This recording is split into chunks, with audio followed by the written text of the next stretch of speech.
Et salut à tous et bienvenue dans ce nouvel épisode de la série qui, je l'espère, vous la trouvez fantastique. On recrée Symfony à partir de rien, encore une fois, sans réinventer la roue, en utilisant un peu des librairies à droite à gauche, mais en repérant les points clés de la structure du framework Symfony. Et ça, c'est cool parce que ça débloque beaucoup de choses.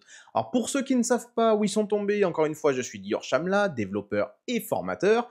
Et vous êtes au milieu, en plein milieu d'une playlist, d'une série. Donc n'hésitez pas à voir les épisodes précédents que je mets en fiche, ici ou là, je sais plus, sur YouTube, pour que vous puissiez enfin comprendre qu'est-ce que je raconte comme charabia dans cet épisode-là. Nous avions terminé de mettre en place une très grosse évolution de notre micro-framework au dernier épisode. Nous avions fait en sorte que une URL corresponde à une fonction qui se trouve dans une classe, dans un contrôleur. Et notre framework est capable tout seul, comme un grand, d'appeler la fonction qui correspond à telle ou telle URL dans nos contrôleurs. Donc désormais, pour créer une page, c'est très simple. On crée un contrôleur ou on ajoute une méthode dans un contrôleur qui existe déjà et on est capable, du coup, d'appeler cette méthode quand l'URL en question a été tapée. Alors, on avait repéré un problème qui nous posait beaucoup de soucis lors de la fin du dernier épisode. Ici, dans le dossier route, nous voyons que pour faire cette association entre une URL et une méthode d'un contrôleur, nous sommes passés par le fait d'instancier nos objets. Quel est le problème? Le problème, c'est que ce fichier route, au moment même où il va être lu par PHP, j'ai 3 instances de contrôleurs qui vont être créées. Pourtant, quand on appelle une page, normalement, c'est un seul contrôleur qui va s'en occuper. Donc ici, j'ai 3 instances qui sont créées, alors qu'on sait très bien qu'il n'y en a qu'une seule de ces 3 qui va être utile. Pire encore, j'ai 2 instances du greeting controller qui ont été créées. Mais à quoi ça sert? Puisque c'est le même contrôleur, je pourrais avoir qu'une seule instance, c'est pareil. Donc vous voyez ici qu'on a un problème. Si j'avais 400 routes, j'aurais 400 instances créées et mises en mémoire. Problème de performance, les amis. Donc, et de rapidité, puisque ça prend du temps de processeur aussi d'instancier des objets, hein, faut pas croire. Donc, qu'est-ce qu'on pourrait faire pour améliorer un peu tout ça? Dans l'idéal, il ne faudrait pas créer d'instance ici. Il faudrait que notre système de configuration de route dise à notre framework quel est le contrôleur à instancier. Pas que lui-même, comme c'est le cas actuellement, instancie, mais que le framework, en lisant la configuration des routes, instancie à la fin le seul et unique contrôleur nécessaire à l'exécution de notre application. Alors comment est-ce qu'on va s'y prendre?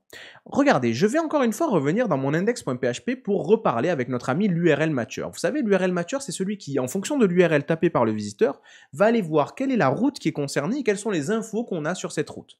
Ici, vous avez vu, je stocke dans résultats les infos que l'URL matcher va me remonter. Je vais vous faire un var dump de résultats et un die, et on va voir ce que ça nous donne.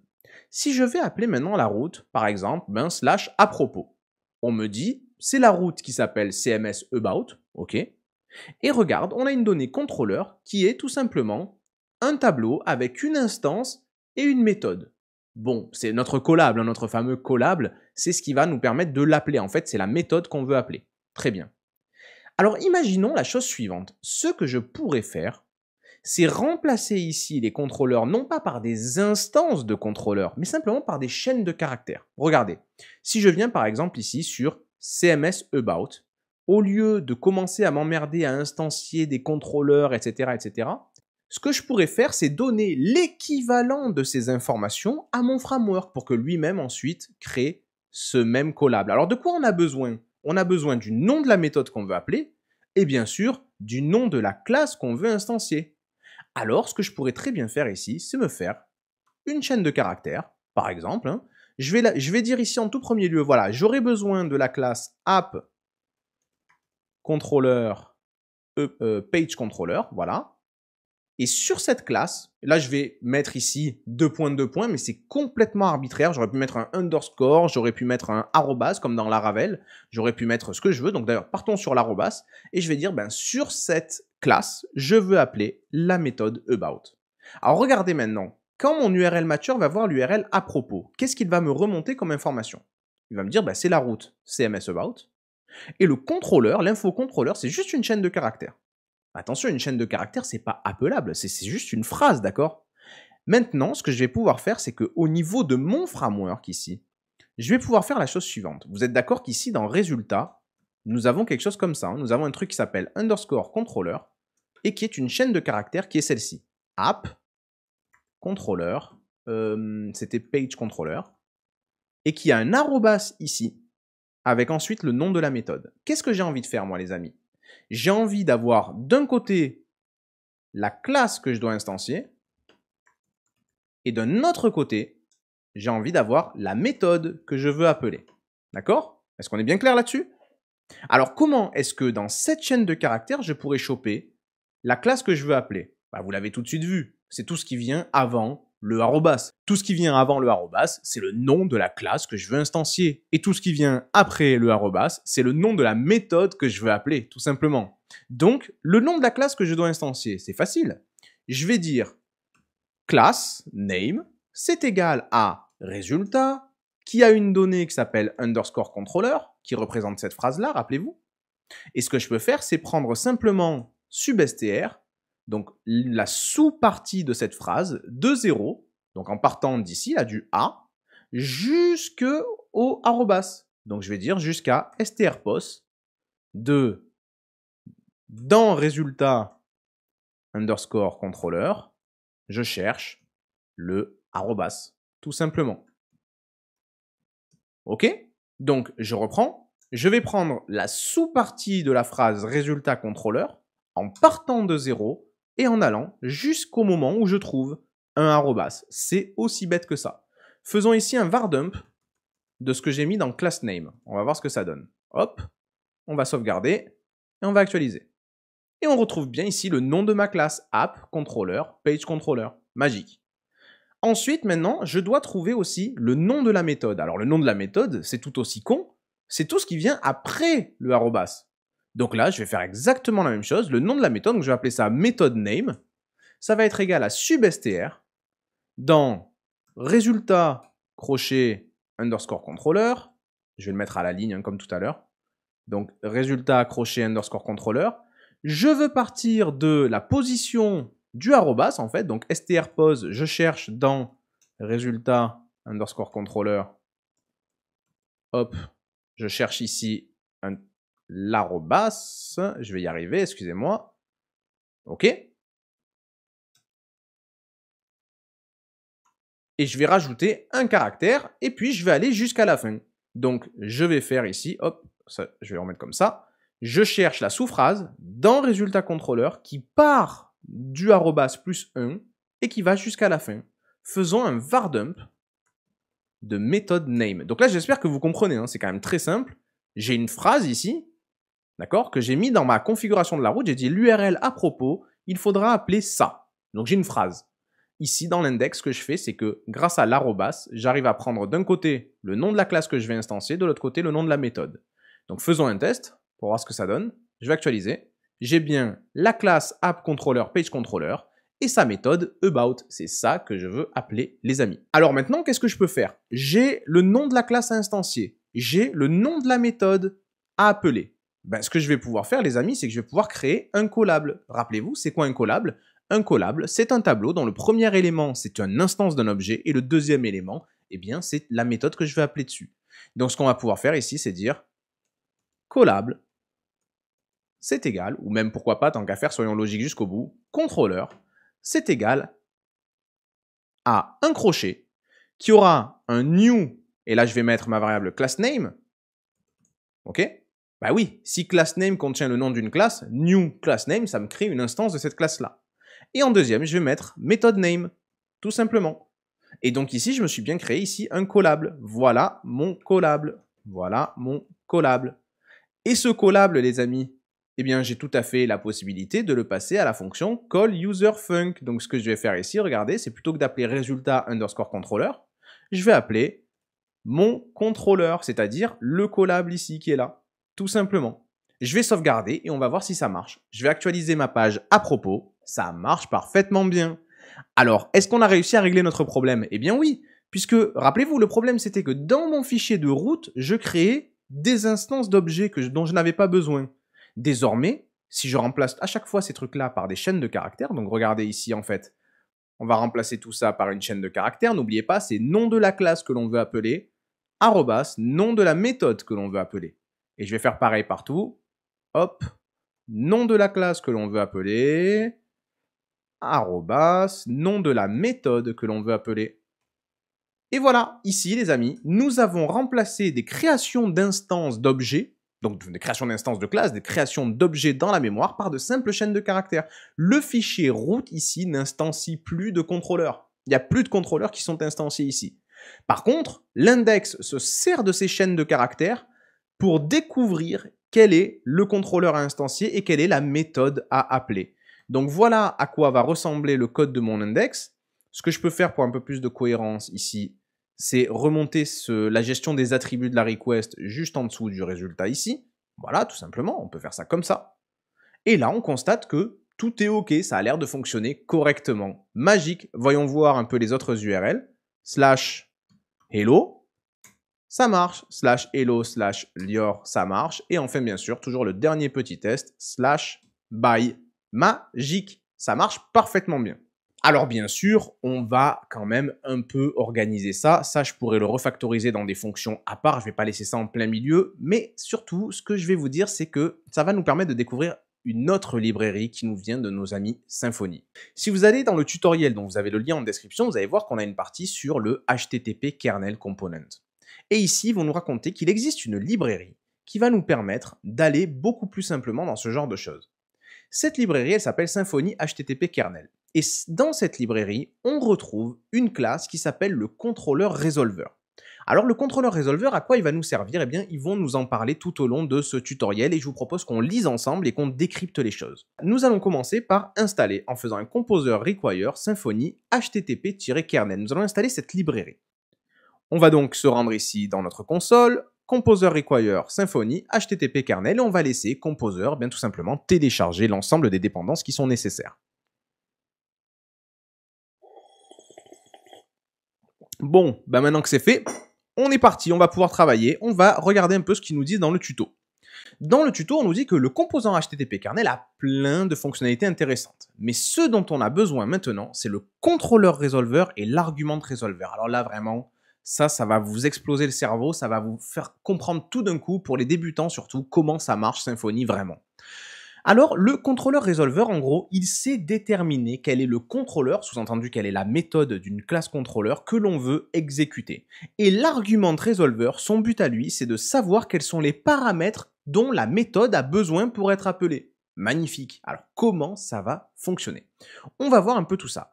Dans le composant, vous avez une interface qui s'appelle le contrôleur resolver interface. Donc, n'importe quel objet qui implémente cette interface est considéré comme étant un contrôleur resolver. En gros, vous pouvez créer vos propres contrôleurs resolver. Il faut juste qu'ils aient une méthode getController qui permette de dire quel est le contrôleur à créer. Vous avez vu que cette méthode getController, elle se base sur la request pour savoir quel est le contrôleur à appeler. Alors en gros, ils nous disent ici, c'est tout simple. Imaginez que vous mettiez dans la configuration de votre route underscore controller et une chaîne de caractères où vous avez le nom d'une classe, le nom d'une méthode. Et bien en fait, ce qu'il faudrait faire, c'est tout simplement mettre ces informations dans la request, puis appeler le contrôleur resolver en lui passant la request. Lui-même saurait retrouver ces informations et il saurait nous renvoyer le contrôleur en question. Sous-entendu, tout ce qu'on fait ici, le fait de découvrir quelle est la class name, le fait de découvrir quelle est la méthode name, le fait de vraiment récupérer du coup un callable, c'est-à-dire un tableau avec en premier élément, un objet et en deuxième élément une méthode, tout ça, le contrôleur resolver sait le faire pour nous. Alors, on est parti, mes chers amis. Allons-y ensemble. Ici, ce que je vous propose qu'on fasse, c'est qu'en haut, là où on crée un peu tous nos objets, nous avons créé par exemple l'URL matcher, on va se créer juste après ici un contrôleur resolver. Vu qu'on a installé le package, on va pouvoir faire ici un new et on va chercher contrôleur resolver et c'est quelque chose qui vient de Symfony Component HTTP kernel contrôleur resolver, tout simplement. Maintenant qu'on a notre contrôleur resolver, regardez ce qui est beau. On va placer les résultats de l'URL matcher dans les attributs de la request. D'accord? Donc on a placé dans les attributs de la request les résultats de l'URL matcher. Je vous rappelle que dans ces résultats, nous avons une clé underscore controller. Ok? Nous allons nous débarrasser de tout le code que nous avions fait nous-mêmes. Ok? Et donc ici, ce que nous allons faire, c'est que nous allons dire tout simplement notre contrôleur, c'est égal à ce que le contrôleur resolver va trouver en analysant avec la méthode getController la request. Dans la request, il va aller regarder le sac des attributs. Et dans les attributs, il va trouver les résultats du matcher. Et dans les résultats du matcher, il va précisément chercher quelque chose qui s'appelle underscore controller. Et il va retrouver donc cette chaîne de caractères. Grâce à ça, il va créer ce qu'il faut. Attention, le contrôleur résolveur de Symfony ne fonctionne pas si votre chaîne de caractères a un séparateur arrobas. Ça, c'est moi qui vous ai dit de le faire tout à l'heure, parce que c'était arbitraire. Le contrôleur résolveur de Symfony fonctionne avec un caractère ici, qui est le 2.2. Le séparateur doit être 2.2. Donc on est obligé de s'y conformer, ou alors il faudrait créer notre propre contrôleur résolveur. On va sauvegarder ici, et regardez du coup ici dans mon index, je demande au contrôleur résolveur, au fait, par rapport à cette chaîne de caractères là, est-ce que tu peux m'instancier un objet? Est-ce que tu peux me donner ici le collable? Donc ici, en fait, ce qu'il va nous donner, ne vous y trompez pas, c'est bien un collable. C'est un tableau dont le premier élément sera une instance d'un contrôleur et dont le deuxième élément sera le nom d'une méthode. OK? Et nous, derrière, on va appeler ce contrôleur en lui passant la request. On va sauvegarder, on va venir ici, on va actualiser et on voit que tout fonctionne parfaitement bien.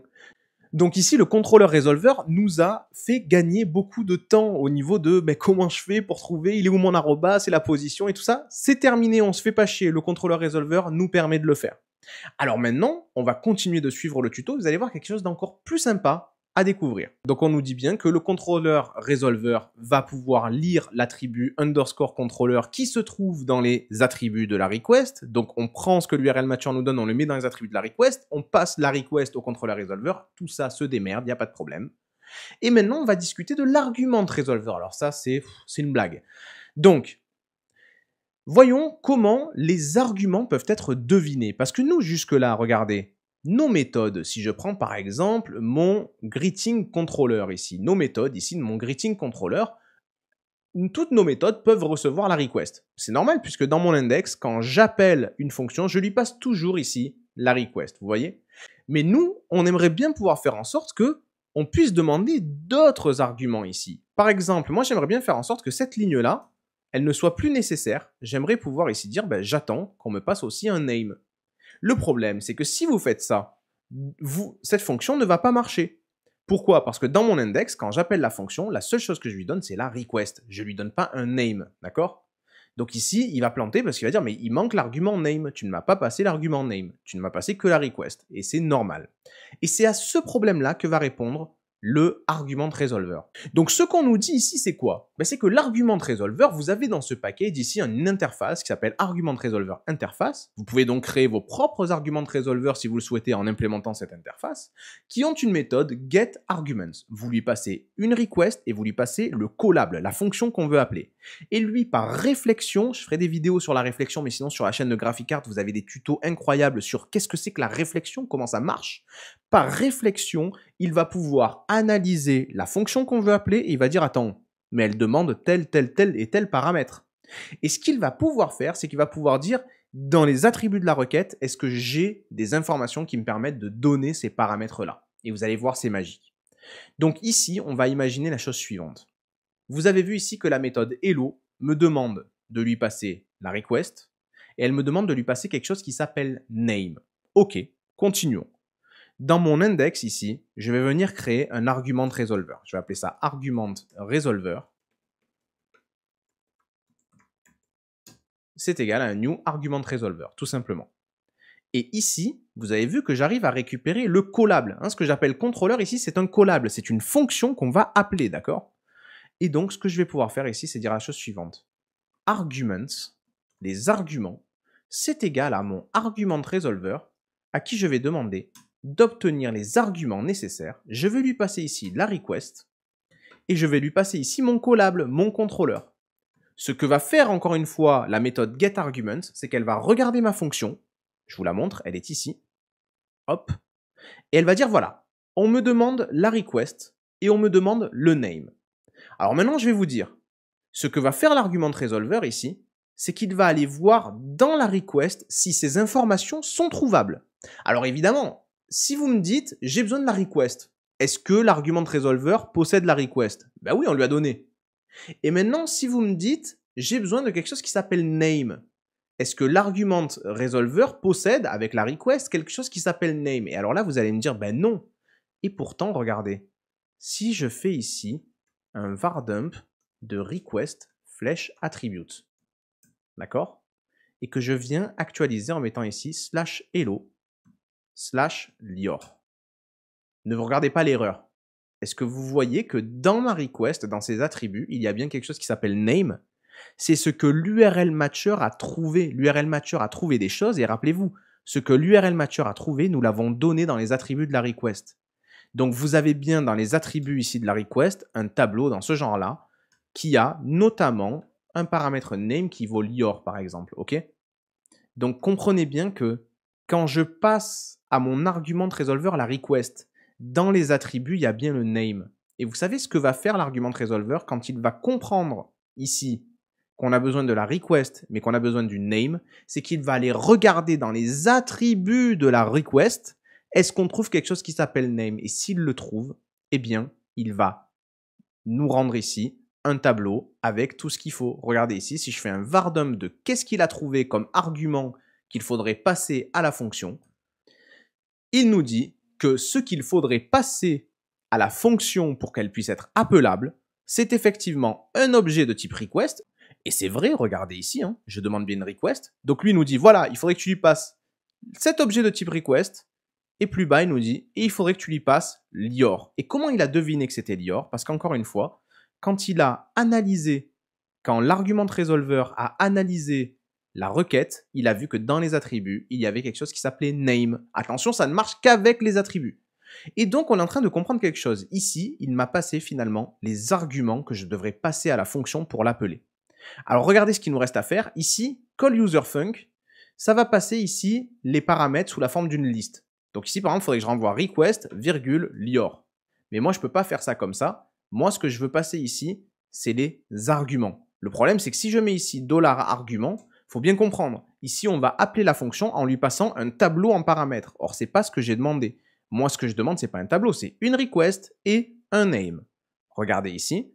Si je viens encore une dernière fois et que plutôt que d'appeler call_user_func, j'appelle une autre fonction qui ressemble beaucoup, qui est call_user_func_array, qui veut dire je vais appeler cette fonction-là, et ce tableau-là, ça sera les paramètres que je vais lui passer, donc il y aura la request et le name, et là, regardez ce qui se passe, quand j'actualise, ça marche. Hello lior, et hello rien du tout, ça marche parfaitement bien, hello world. Donc vous voyez ici comme c'est beau.